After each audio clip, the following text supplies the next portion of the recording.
from country called Sudan in Africa, far away country. আমার নাম নাগলা। আমি সুদূর আফ্রিকার একটা জায়গা থেকে এসেছি, যেটা অনেক দূরে। Sudan. I know about Thakur from my friend. She in my group. She speak about Thakur and she show me the photo and she give me book of Thakur and I read it. আমার গ্রুপের একটা বান্ধবী আছে আমার, যে আমাকে ঠাকুরের সম্পর্কে বলে এবং ঠাকুরের সমস্ত ছবি দেখায় এবং ঠাকুরের ছবিগুলো আমাকে দেয়। So one day I asked, we can go to Thakur place. So in February we go. একদিন আমি তাকে জিজ্ঞাসা করলাম আমি কি ঠাকুরের ওই জায়গায় যেতে পারি, এবং আমরা ঠিক করলাম আমরা সেখানে গেলাম। We went to Thakur place and I meet Asharadev and I meet all the Thakur.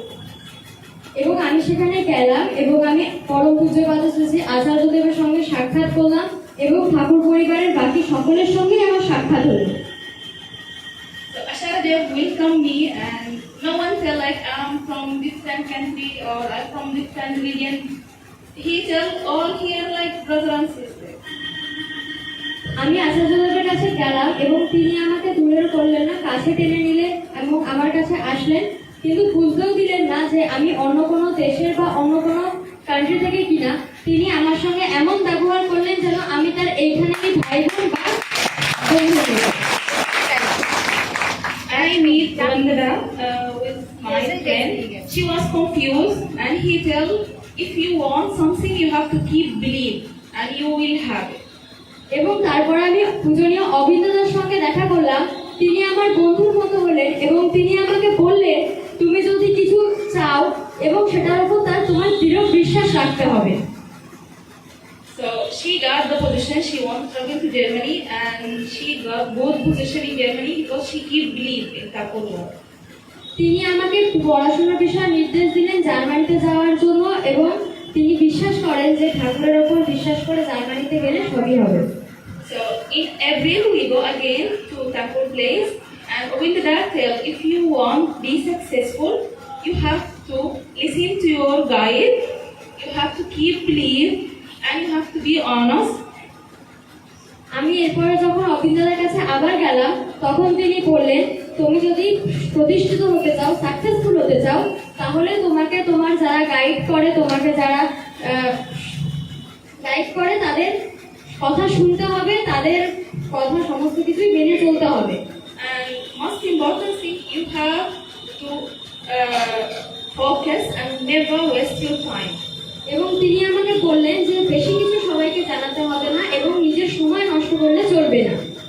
So again when Dada came to Calcutta I go with Yasha and when Dada saw me I was doing pranam and he say hi and he said I remember you from Thakur place.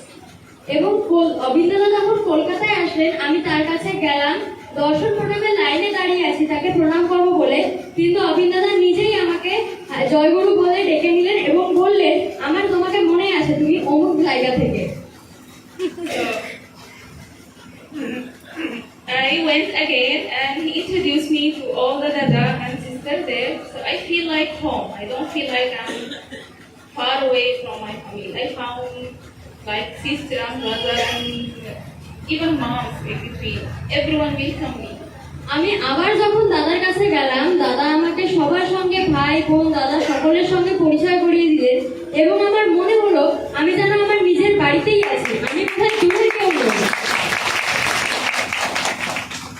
And last time when I go to Dada, he look at me and he tell, you know people are suffering too much because they don't accept whatever life give. এরপরে আমি যখন দাদার কাছে গেলাম তখন দাদা আমাকে বললেন তুমি কি জানো অনেক মানুষই সাফার করছে, তারা কারণ যেটা সত্য সেটাকে মেনে নিতে পারছে না। So if someone find like he in trouble, he will think like I have a bad luck. But if he accepts that maybe this is the life when life tests him, he will not suffer and he will be strong. কিন্তু তিনি বললেন যখন কোনো মানুষকে আমরা অসুবিধার সমস্যার মধ্যে দেখব সেটাকে তার দুর্ভাগ্য বা খারাপ লাক খারাপ ভাগ্য না ভেবে সেই সমস্যার সম্মুখীন হয়ে সেটাকে সমাধান করার চেষ্টা করতে, তাহলেই সে এগিয়ে যেতে পারবে। So that's why I came every time that place, because I feel like home. I feel like I am with people I know all of them. I don't feel like I am far away or I'm strange. আমি সেই কারণেই সবসময় ঠাকুরের এই জায়গায় আসি, কারণ আমার মনে হয় এখানে সকলেই আমার নিজের, আমি বোধহয় দূরে থেকেও নই। দারুণ দারুণ। জয় গুরু। জয় গুরু। আমরা